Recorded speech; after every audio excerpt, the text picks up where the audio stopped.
Shalom adik-adik Rabu Ceria. Hari ini kembali kita akan merenungkan firman Tuhan. Ya, tema kita hari ini, kalahkan kejahatan dengan kebaikan. Adik-adik, ada yang masih ingat cerita firman Tuhan minggu lalu? Yap, cerita minggu lalu bercerita tentang Saul yang dengki. Dia cemburu, iri hati kepada Daud karena Daud berhasil dalam banyak hal dan dia disenangi oleh rakyat. Nah, cerita hari ini adalah kelanjutan cerita minggu lalu. Adik-adik, karena Daud memiliki banyak keberhasilan dan dia lebih disukai oleh rakyat, maka Saul iri hati dan dia ingin membunuh Daud. Nah, suatu ketika ada seorang dari Zib, itu nama satu daerah, dia datang ke Gibea. Gibea itu adalah tempat tinggalnya Raja Saul, ya.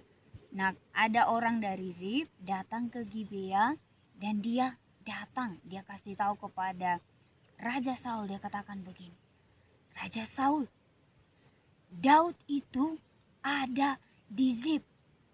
Nah, ketika mendengar itu, Raja Saul langsung bergegas. Dia langsung siap-siap, dia mau pergi ke Zib. Dia menyiapkan 3.000 pasukannya. 3.000 itu banyak ya adik-adik? Iya, banyak. Dia menyiapkan 3.000 pasukan hanya untuk mencari dan mengejar. Lalu setelah dia dapatkan, dia akan membunuh Daud. Nah, adik-adik, dia bersiap, dia bergegas, dan dia pergi bersama 3.000 pasukannya dari Gibea ke Zib. Nah, mereka melakukan perjalanan. Sesampainya di Zib, mereka membuat tenda di satu bukit yang namanya Bukit Hakila. Nah, Bukit Hakila itu ada di Zib. Mereka sesampai di Bukit Hakila, mereka kelelahan adik-adik. Saul dan juga 3.000 pasukannya tadi mereka lelah sekali. Lalu Saul katakan, mari buat tenda di sini dan kita istirahat. Nah, karena mereka sangat lelah, mereka sangat capek. Karena apa? Perjalanan mereka itu dari Gibea ke Zib itu kalau jalan kaki ada sekitar 16 jam dan 51 menit kalau berjalan kaki. Nah, zaman dulu adik-adik belum secanggih sekarang. Belum ada mobil, belum ada motor, belum ada pesawat. Nah, alat transportasi pada saat itu ialah jalan kaki dan juga bisa menggunakan hewan ataupun binatang seperti kuda, seperti lembu dan lain-lain. Tapi pada saat itu 3.000 pasukan itu dan juga Saul, mereka berjalan kaki. Mereka melewati padang belantara sehingga mereka sangat capek. Nah, jadi karena mereka capek, mereka tertidur.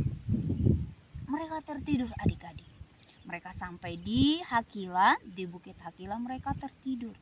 Nah, pada waktu itu Daud mendengar bahwa Saul datang membawa pasukan untuk mencari dan membunuhnya.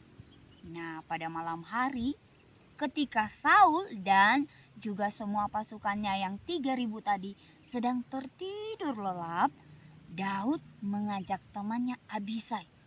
Abisai, ayo kita periksa dulu suasananya. Kita periksa dulu bagaimana kondisinya. Lalu mereka pergi, mereka periksa dan mereka lihat bahwa Saul dan 3.000 pasukannya itu sedang tertidur lelap. Nah, pada saat begitu datang Abisai, dia katakan begini, Tuhan, mantap, ini saatnya, waktunya Tuhan untuk membunuh Saul. Dia selalu ingin berbuat jahat kepada Tuan, sekarang bunuh saja dia. Abisai bilang begitu kepada Daud. Tapi Daud bilang begini, jangan berani menyentuh orang yang diurapi oleh Tuhan. Nah, saat itu Saul sedang tidur, ada Abner, panglimanya, dan juga semua pasukannya yang 3.000 tadi sedang tidur di dekatnya. Di atas kepala Saul ada tombak yang sedang ditancapkan dan juga ada kendi yang adalah tempat air minumnya.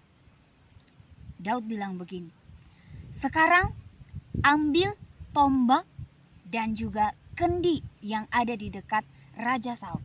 Setelah itu mari kita pergi. Nah, setelah itu adik-adik, Daud mengajak Abisai untuk pergi. Mereka pergi dari situ, lalu Daud pergi ke suatu bukit, ya, ke atas puncak gunung. Dia pergi ke sana, lalu dia berteriak, "Hai tuanku, apakah kesalahan hambamu ini, sehingga engkau datang mengejar aku seperti penjahat dan ingin membunuhku?" Nah, ketika Daud berkata dan berteriak seperti itu, Raja Saul dan juga Abner dan juga semua pasukannya itu mendengar. Dan Raja Saul sangat terkejut. Dia melihat, waduh, di mana tombakku? Di mana kendi air minumku? Dia tidak menemukannya. Lalu dari kejauhan dia melihat kalau tombaknya itu dan juga kendinya itu sudah ada di tangan Daud. Dan dia mendengar suara itu dengan sangat jelas kalau itu adalah suara Daud. Nah, ketika mendengar itu, maka Saul berkata begini, "Aku bersalah anakku, pulanglah, aku tidak akan lagi berbuat kejahatan kepadamu. Karena hari ini kamu memandang berharga nyawaku." Nah, adik-adik, setelah itu Saul dan juga Daud berbaikan. Mereka kembali berbaikan. Adik-adik, kita mau belajar dari Daud. Daud tidak mau membalas kejahatan Saul, tetapi dia memandang Saul sebagai orang yang diurapi oleh Tuhan. Nah, kita juga mau belajar demikian. Kalau ada orang yang berbuat jahat, maka kita sebagai anak-anak Tuhan tidak boleh membalasnya dengan kejahatan, tetapi harus tetap berbuat baik kepadanya. Nah, hari ini cerita kita terambil dari 1 Samuel pasal 26 ayat 1 sampai 25. Silakan adik-adik baca di rumah ya.